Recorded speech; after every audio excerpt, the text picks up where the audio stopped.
마태복음 10장 16절부터 23절입니다. 보라, 내가 너희를 보냄이 양을 이리 가운데로 보냄과 같도다. 그러므로 너희는 뱀같이 지혜롭고 비둘기같이 순결하라. 사람들을 삼가라. 그들이 너희를 공회에 넘겨주겠고 그들의 회당에서 채찍질하리라. 또 너희가 나로 말미암아 종독들과 임금들 앞에 끌려가리니 이는 그들과 이방인들에게 증거가 되게 하려 하심이라. 너희를 넘겨줄 때 어떻게 또는 무엇을 말할까 염려하지 말라.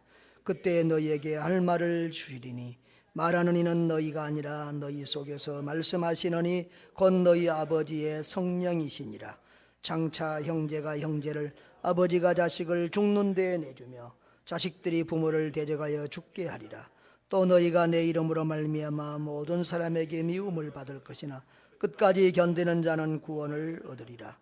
이 동네에서 너희를 박해하거든 저 동네로 피하라. 내가 진실로 내게 이르노니 이스라엘의 모든 동네를 다 다니지 못하여서 인자가 오리라. 아멘. 오늘은 우리 주님이 부활하신 거룩한 주일입니다. 또 세상적으로는 우리 민족의 고유 명절인 추석입니다. 이 명절이 되면 우리 성도들이 참 어떻게 처신해야 될지 상당히 좀 이렇게 부담스러운 절기가 우리 명절입니다. 참 또 여자들은 이 음식 만드느라고 참 또 스트레스가 많고 또 가정 불화도 많이 생기는 그런 때도 있습니다. 이 명절이 되면 선물을 어떻게 해야 되냐 그것 때문에 고민하고 또 이 경제적인 문제도 있습니다.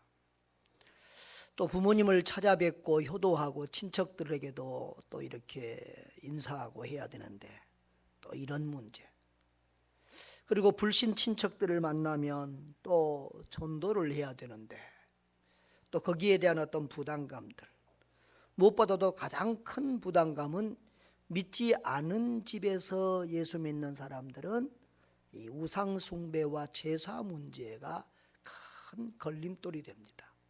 특별히 큰 며느리나 또 믿지 않는 집의 이 아녀자들은, 부인들은 정말 이것이 큰 십자가가 아닐 수가 없습니다. 그래서 참 이런 명절에 우리 성도들이 어떻게 처신하는 것이 바른 것일까 하는 고민을 해보게 됩니다.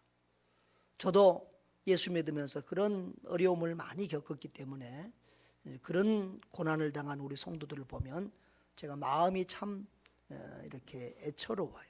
그리고 또 걱정도 돼요. 그래서 어떻게 그런 문제들을 헤쳐나가는 것이 바른 것일까 우리 한번 같이 살피는 그런 날이 되었으면 좋겠습니다. 오늘 우리가 읽은 마태복음 10장 말씀은 예수님이 12 제자들을 이렇게 짝을 지어서 전도를 보낸 그 다음에 하신 말씀입니다.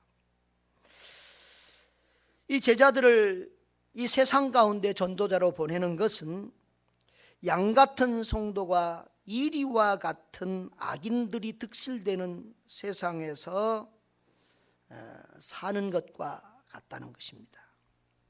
그런 가운데서 어떻게 자신을 보존하고 세상을 이길 수 있겠는가? 양이 어떻게 이리를 이길 수 있겠어요?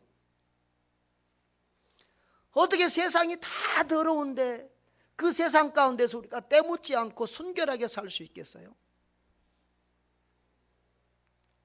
거기에 대한 해결책과 답을 우리 하나님이 주고 계십니다. 여러분, 이 추석은 원래 우리말로는 한가위라고 그러죠. 그 유래를 찾아보니까 신라 시대에도 이 추석에 대한 기록이 있는 것을 보면 아주 오래된 우리나라의 명절인 것 같습니다.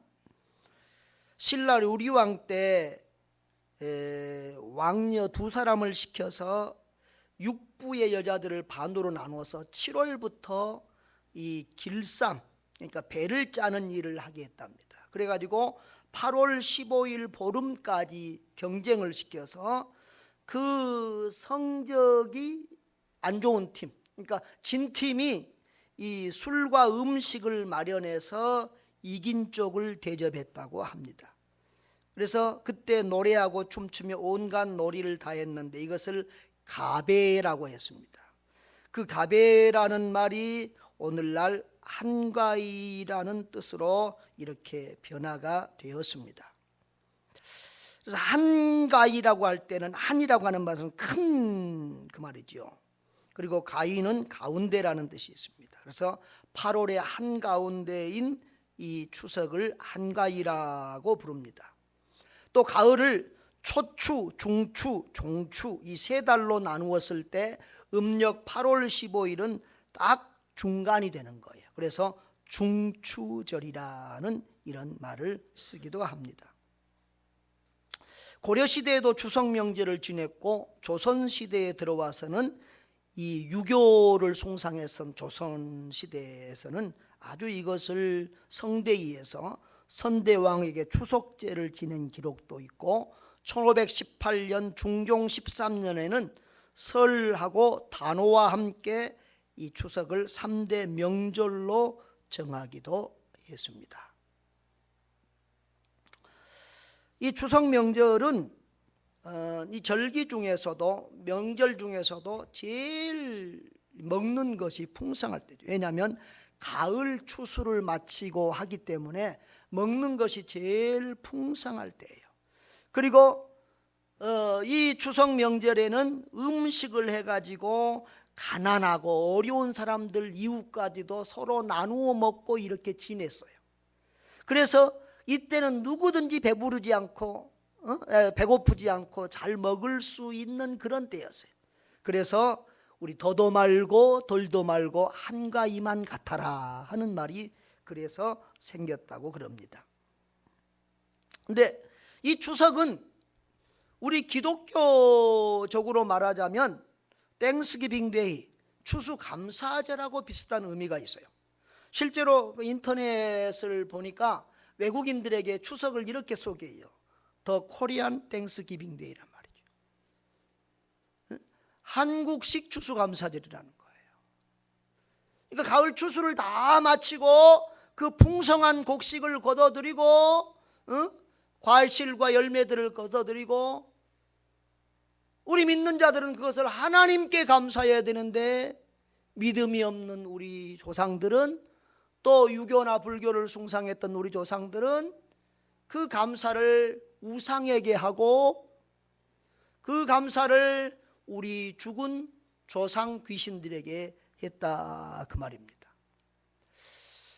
그러니 참 우리 민속 명절이기는 하지만 하나님 편에서 볼 때는 참 즐겁지 못한 명절이 바로 이 추석이나 구정이 된다 그렇게 생각이 됩니다.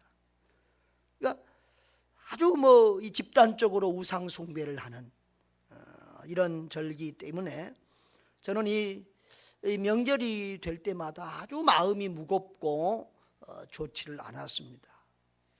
그러다가 저는 예수를 믿으면서 잘 어려운 때가 이 명절이었습니다.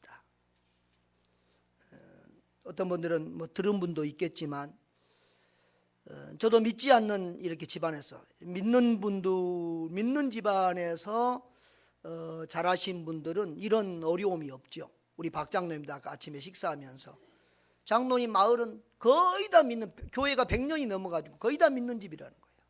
그래서 믿는 사람들이 다 동장 통장 전부 다 하고 그래서 그 마을 전체가 기독교적인 분위기니까 그런 어려움이 없었다는 거예요. 그러나 저는 저 우상 숭배 잘하는 섬에서 태어나서 자라서 믿지 않는 집안에서 예수를 믿었기 때문에 이 명절이 오면 아주 괴로웠습니다.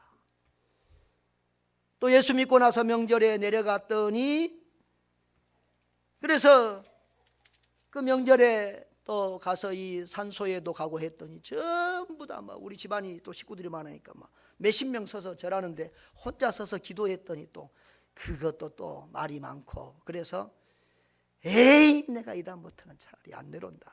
그리고는 그 다음부터 아주 명절이면 발을 뚝 굽고, 그때부터 지금까지 수십 년 동안, 지금 총각 때부터 지금까지 명절이면 한 번도 집에를 안 갔어요.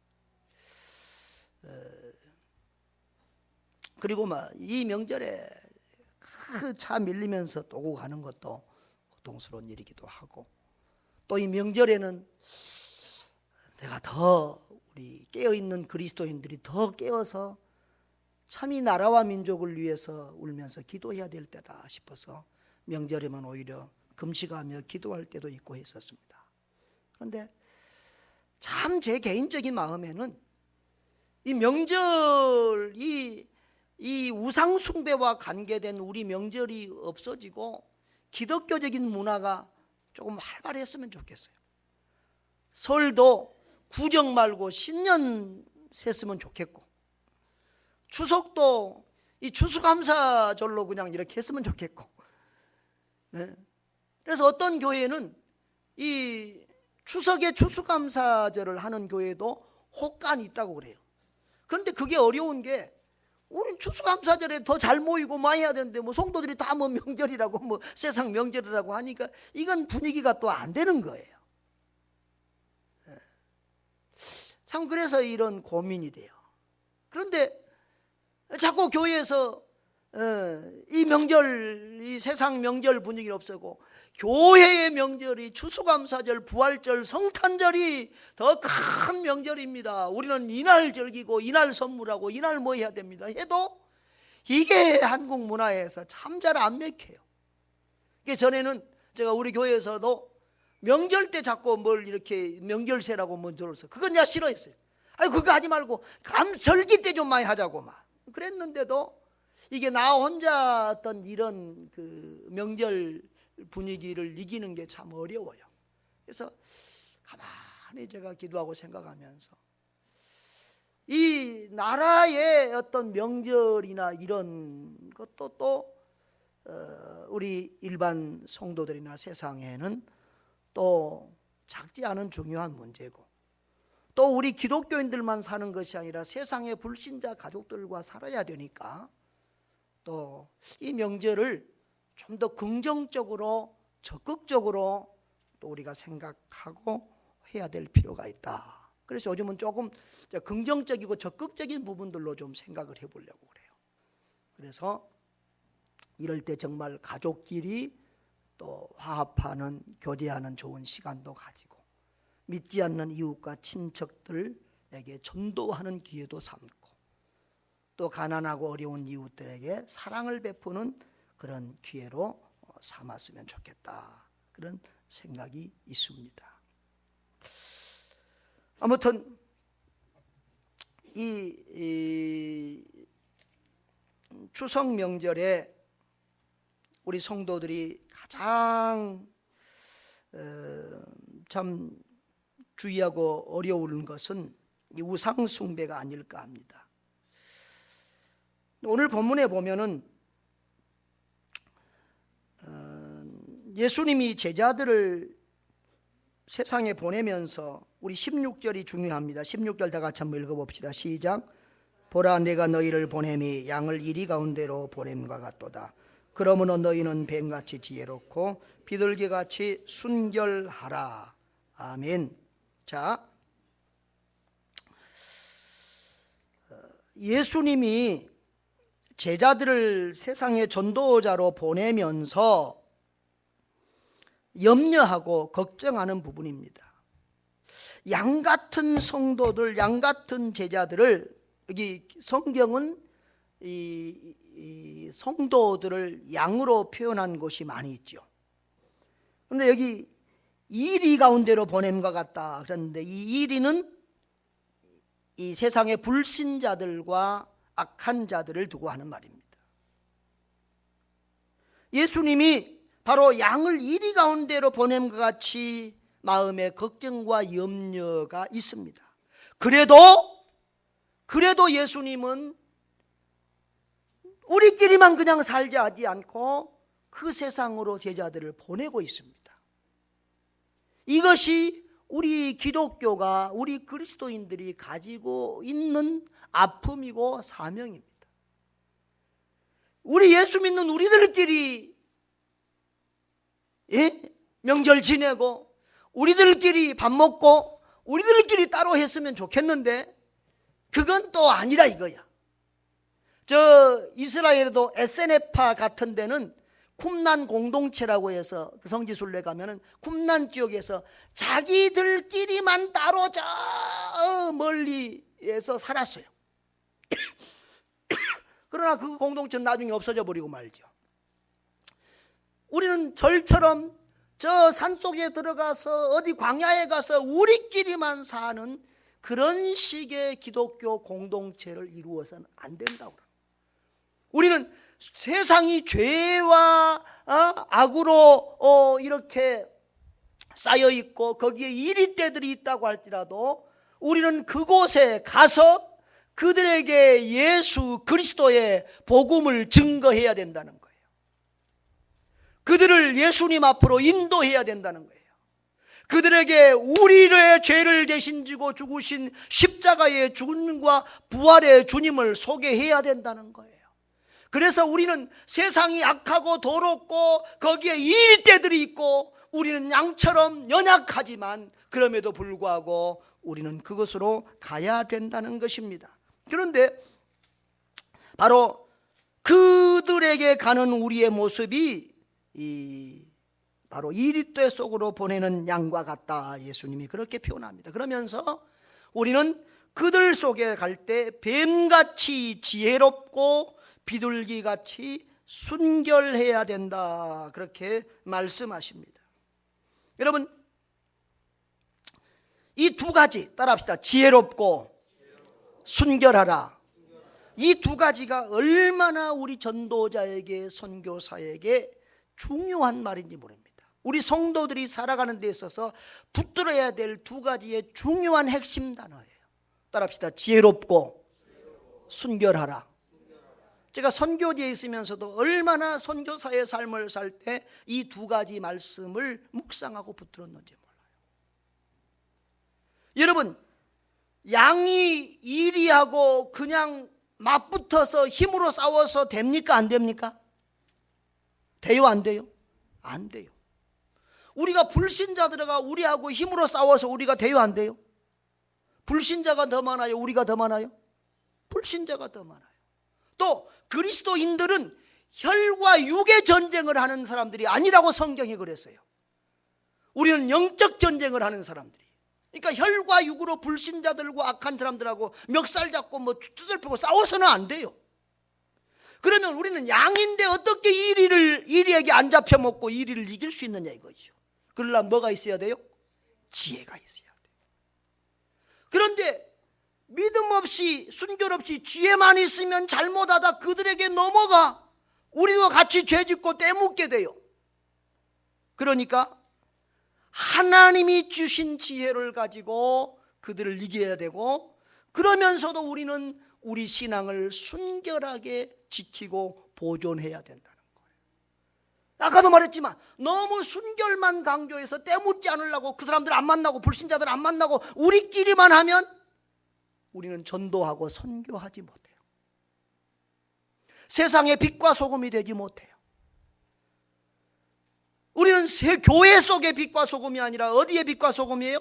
세상의 빛과 소금이어야 되는 거예요.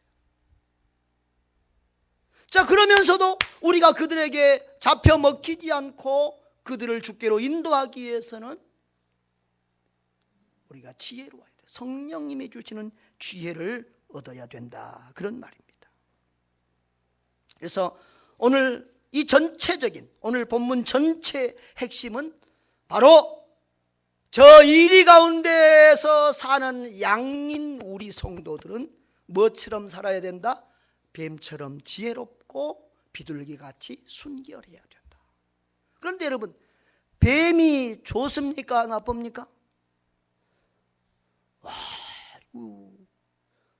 옛날에 막 뱀이 다 친구, 성경에도 뱀, 창세기에도 고린도서에도 보면 뱀은 사탄을 상징하는 그런 징그러운 아주 간교함의 표상입니다. 그런데 이거 요즘은 집안에서 뱀을 기르는 애들이 그렇게 많아요. 며칠 전에도 텔레비 봤는데 걔는 막 집에다가 막 뱀을 키우고 막 안고 다니고, 뭐 학교 갔다 오면 엄마한테 인사도 안 하고 집에 자기 방 들어가서 막 뱀부터 만지고 뱀하고 놀고 막 뱀하고 막 입 맞추고, 뭐 이 세상에 이런 줄 모르겠어요. 참 별꼴이 다 있어 정말. 우리 이상한 세상에 살아. 요즘은 막 징그러운 그런 것들을 막 집에서 다 길러요. 아이고,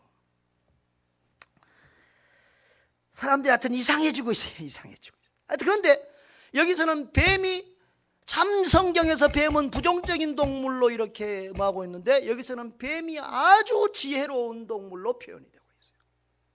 여러분, 뱀이 얼마나 어렸을 때 뱀 봤어요? 얼마나 눈치가 빨라요. 사람이 하면 착 보고 팍 도망가고 말이에요. 응? 담속으로 팍 들어가고, 얼마나 잽싸게 움직입니까? 뱀처럼 지혜롭게 피신도 하고 이렇게 깨어 있어야 된다 이거죠. 그러면서도 우리는 비둘기같이 때묻지 않고 순결한 그런 그리스도인들의 모습을 가져야 된다. 참 우리 그리스도인들은 교회에서 우리가 자꾸 순결하고 정직하고 착하고 이런 것만 강조하다 보니까 어떤 성도들은 진짜 미련한 성도들이 많아요. 지혜롭지 못한 성도들이 많아요. 그래가지고 여자애들도 밤나 엉뚱한 그 못된 깡패 애들이나 막 안 믿는 이런 못된 애들한테 넘어가가지고 평생 그냥 고생하고, 응? 평생 그냥 그렇게 사는 여자들이 많아. 우리 처녀들은, 우리 시집 안 간 처녀들 지혜로워야 돼요. 옛날에 그러잖아요. 현용수 목사님 아들이, 아빠 대학 다니면서 보니까 우리 예수 믿는 아가씨들이 전부 다 못된 애들한테 넘어간대. 순진해가지고 걔들이 그냥 마음은 넘어가는 거야. 지혜로워야 돼요. 그래서 유대인들은 어려서부터 이 지혜 교육을 시켰어요.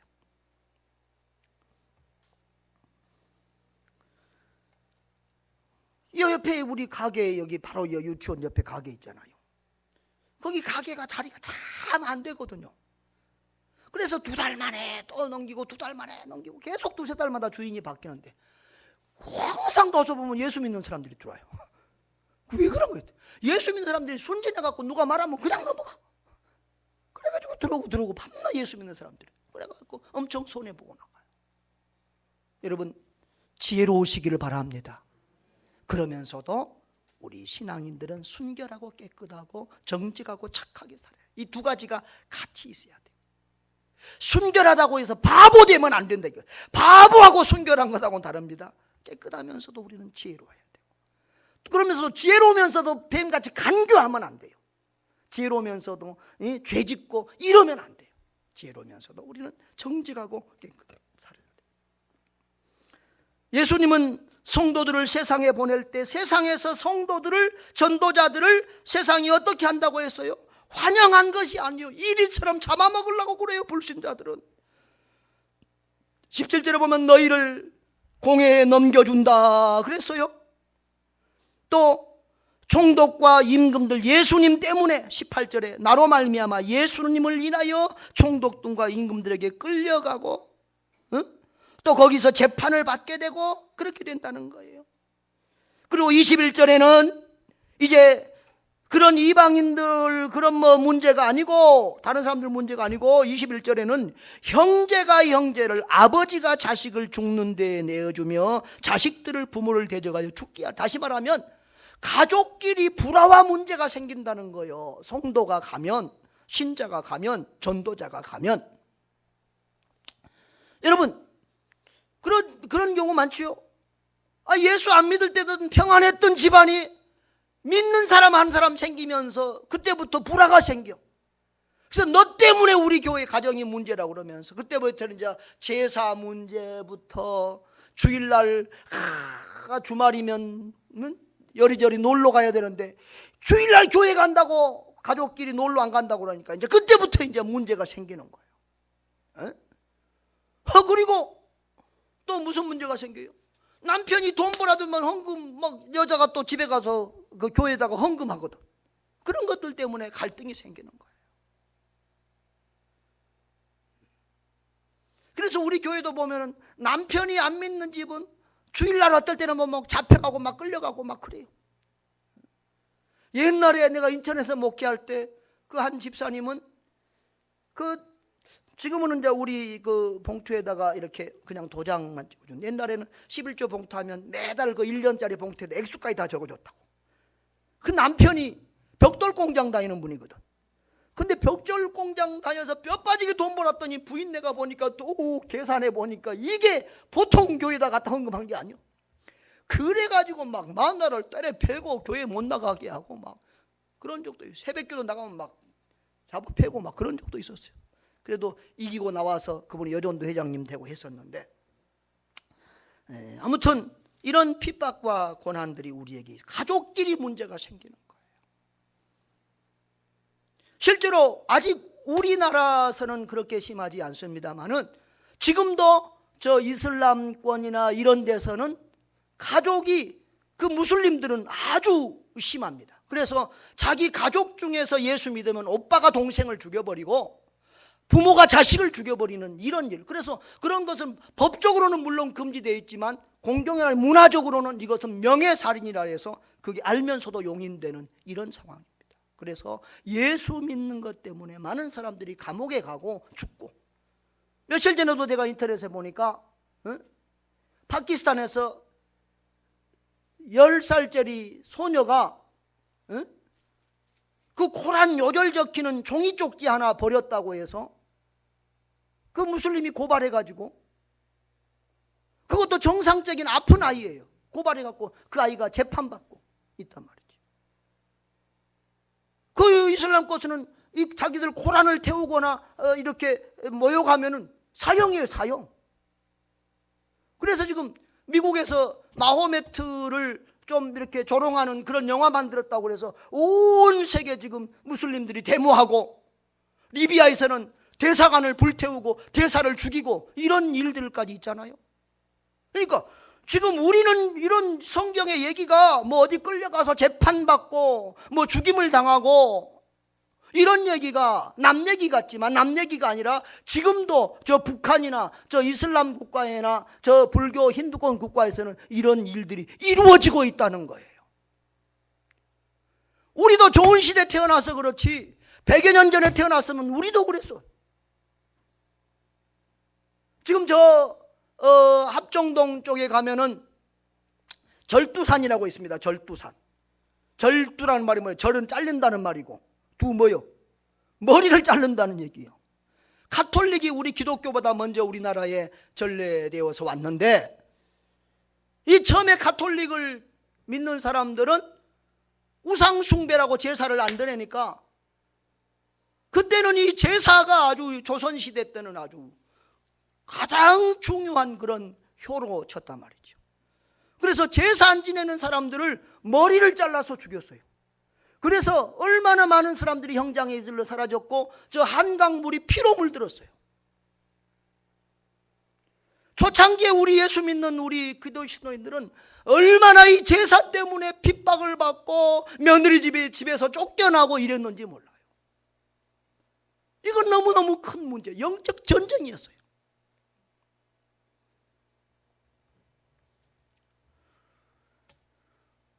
여러분 어떻게 해야 될까요? 그래가지고 가톨릭은요 하도 기독교인들이 많이 죽으니까 변질이 돼버렸어.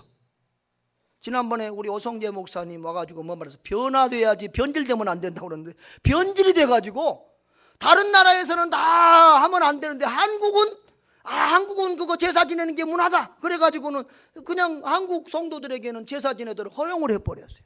근데 이건 아니지요.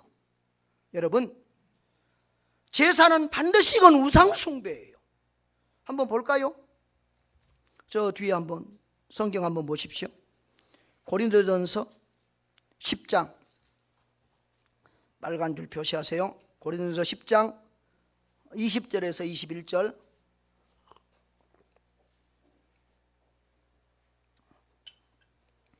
고린도전서 10장 20절에서 21절 다 같이 시작. 무릇 이방인이 제사하는 것은 귀신에게 하는 것이요 하나님께 제사하는 것이 아니니 나는 너희가 귀신과 교제하는 자가 되기를 원하지 아니하노라. 너희가 주의 잔과 귀신의 잔을 겸하여 마시지 못하고 주의 식탁과 귀신의 식탁에 겸하여 참여하지 못하리라. 아멘. 이방인이 제사하는 것은 귀신에게 하는 것이지 하나님께 하는 것이 아니라고 했습니다.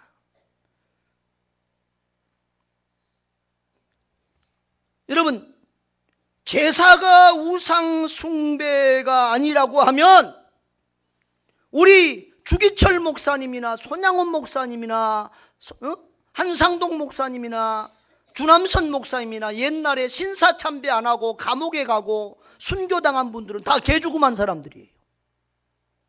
그분들이 신사참배가 뭡니까? 일본 신사참배가 뭐냐 그러면 저 전쟁터에 나가서 죽은 사람들의 뼈를 모아다가 이렇게 항아리에 모아놓고 거기다가 이렇게 집을 지어놓는 거예요. 거기가 신사예요. 그리고 그런 애국기사들의 그런 뼈를 놓은 곳, 거기다가 가서 이 제사를 드리고 절을 하는 거예요. 그러니까 귀신에게 절하는 거예요. 그거 우상숭배였기 때문에 우리 한국교회는 수많은 목사님들과 성도들이 감옥에 가고 죽임을 당하면서 그거 안 하고 지켰던 거예요. 피를 흘려가면서 죽었던 거예요. 여러분, 성경의 1계명이 뭡니까? 하나님 외에 다른 신을 섬기지 말라. 두 번째 계명이 뭐예요? 우상을 숭배하지 말라는 거예요. 우상 숭배는 하나님이 가장 미워하는 죄예요. 그래서 출애굽기 10장에 보면은 이 우상 숭배하는 자들에게는 3, 4대까지 벌을 내린다고 그랬어요. 여러분의 자손이 잘 되기를 원하십니까? 여러분의 자손이 복 받기를 원하십니까? 그러면 우상 숭배하면 안 돼요. 이것은 자기 대만 저주받는 일이 아니라 3, 4세까지 하나님이 벌하시고 저주하시는 일이에요. 따라합시다. 우상 숭배는 제사는 우상 숭배다. 그 다음에 두 번째로 제사는 사기다. 제사가 뭐라고요? 사기예요. 두 가지 의미에서 사기예요. 진짜 제사를 조상님에게 조상을 공경하는 효도하는 마음으로 제사를 드리거나 이 제사를 잘 지내면 조상이 우리에게 복 준다 이런 믿음으로 드리는 것은 귀신에게 속는 거예요. 귀신에게 사기당하는 거예요. 무슨 말인지 알겠어요? 여러분, 사람이 죽으면 다시 옵니까? 사람은 한 번 죽으면 천국으로 지옥으로 갑니다.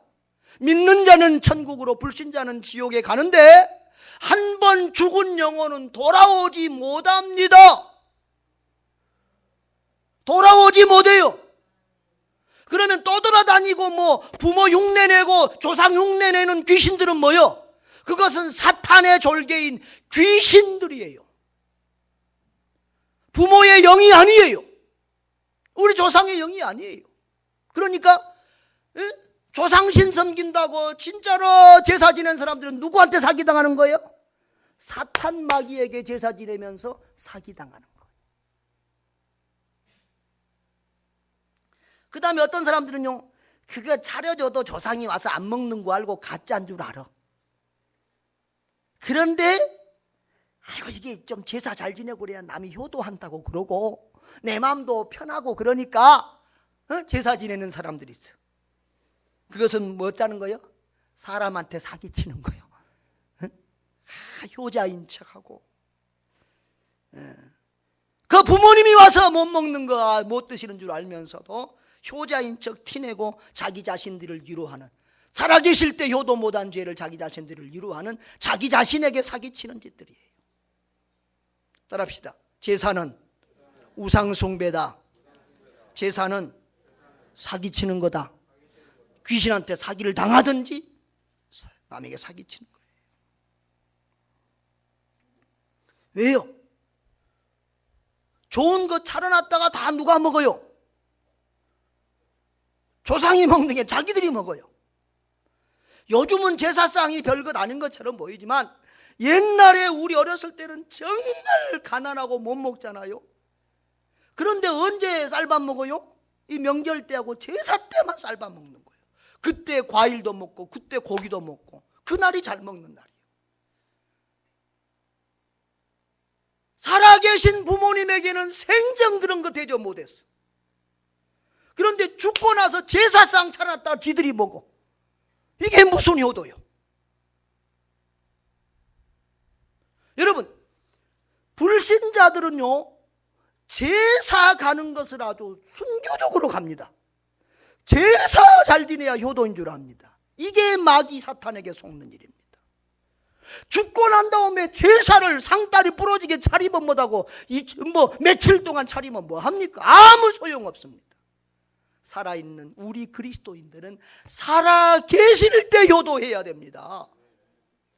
생신 잘 차려드려야 돼요. 살아계실 때 전화하고, 살아계실 때 찾아뵙고, 살아계실 때 용돈 드리고, 살아계실 때 효도하고, 생신 때 찾아뵈야 돼요. 제가 예수를 믿고 나니까 꼭 달라져요. 저는 우리 어머님이 생신 때는 반드시 가거든요. 그리고 용돈도 드리고 선물도 사고. 그런데 안 믿는 형제들은 생신 때는 안 오고 제사 때만 와요. 이게 뭐냐고요? 그러니 안 되는 거예요. 생신, 살아계실 때 효도해야 돼요. 알겠습니까? 제사살 차릴 돈 음식 있으면 살아계실 때 고기 사다 드리고 과일 사다 드리고 살아계실 때 잘 잡수게 하라고요. 틀니도 해드리고 임플란트도 해드리고. 우리 기독교의 제사는 살았어요.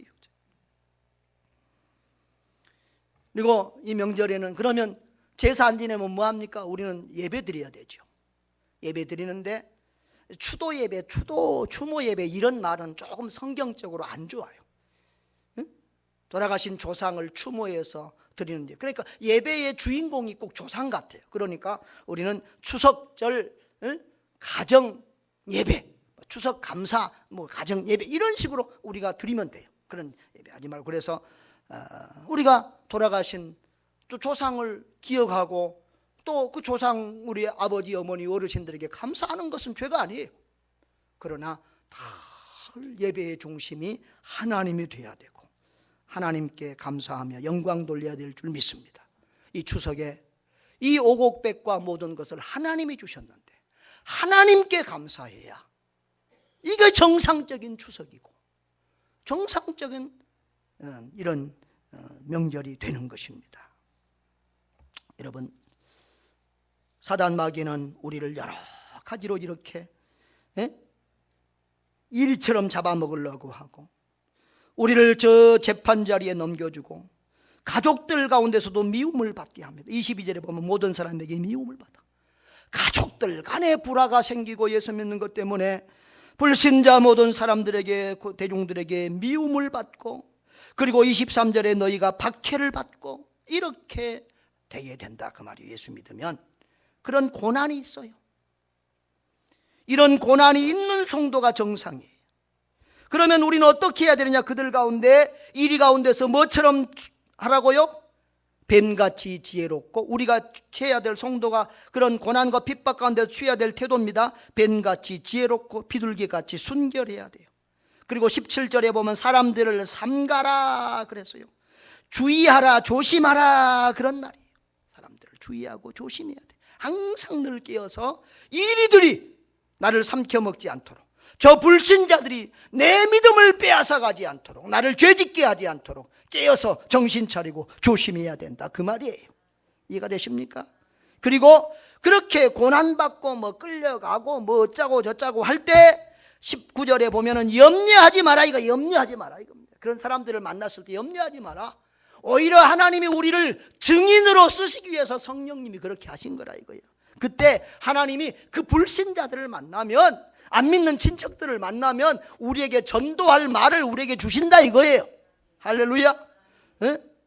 성령 염려하지 말라. 성령님이 우리를 도와주시고 우리에게 전도할 말씀을 주신다는 거예요. 이길 수 있도록 도와주신다는 거예요. 그리고 어땠습니까? 22절에 보면은 미움을 받지만은 끝까지 견디는 자는 구원을 얻으리다. 따라 합시다. 끝까지 견디는 자는 구원을 얻으리라. 그런 핍박과 조롱과 고난 속에서도 끝까지 견디면 구원을 받는다 이거죠. 자, 그런데 여기 끝까지 견두는 경우도 있고 그 다음에는 23절에는 또 다른 방법도 있어요. 너희를 박해하거든 저동대로 뭐하라? 피하라. 그래, 도망가라 이거예요. 다른 데로 옮겨가라 이거예요. 그래서 사도행전 8장에도 보면은 예루살렘 교회에 핍박이 오니까 성도들이 어땠어요? 저 다른 데로 옮겨갔어요. 그래서 안디옥 교회가 생기고 그래서 복음이 온 세계로 전파됐어요. 그러니까 이 핍박과 고난 때문에 흩어지는 것도 어떻게 보면 선교의 일환이고 하나님의 뜻도 있다는 거예요. 그러니까 제가 우리 집에서 우상 숭배에 동참하지 않는 것은 피하는 경우였어요. 피하는 경우. 그런데 제가 볼 때는 이렇게 피하고 잘 안 가고 상대 안 하면, 친척들을 잘 안 만나면요, 친척 전도가 더 오래 걸리는 것 같아요. 고난을 받고 핍박을 받아도 이길 수 있으면 같이 가서 자꾸 부딪히고 전도하면 오히려 처음에는 부딪히고 힘들지만 가족 친지 전도가 더 빨라질 수 있다는 그런 생각도 듭니다. 아무튼 이 피하라 이 말도 계속해서 피하라 그런 본문적인 뜻이 있어요. 그러니까 늘 이거 삼가라, 늘 조심하고 깨어 있어라, 그리고 끝까지 견디라, 그리고 피하라, 이런 것들이 우리가 처할 처신. 피하는 것도 또 성경적인 거예요. 우리는 여러분 제사 문제 때문에 말다툼이 생기고 싸우게 생겼어요. 그럼 어떻게 해야 돼요? 논리적으로 아까 제가 말한 것처럼 이것은 귀신한테 하는 거지, 우리 조상이 먹는 거 아니다, 이렇게 논리적으로 해서 이기면 좋고 저희 쪽에서 들어주면 좋고, 안 그러면 피하는 거예요. 거기서 같이 욕하고 싸우면 안 돼요. 알겠습니까? 우리는 그리스도인의 방법으로 해결해야 되는 겁니다. 여러분, 우리는 이 세상에서 살아가는 우리 성도의 모습은 이리 가운데서 사는 양과 같습니다.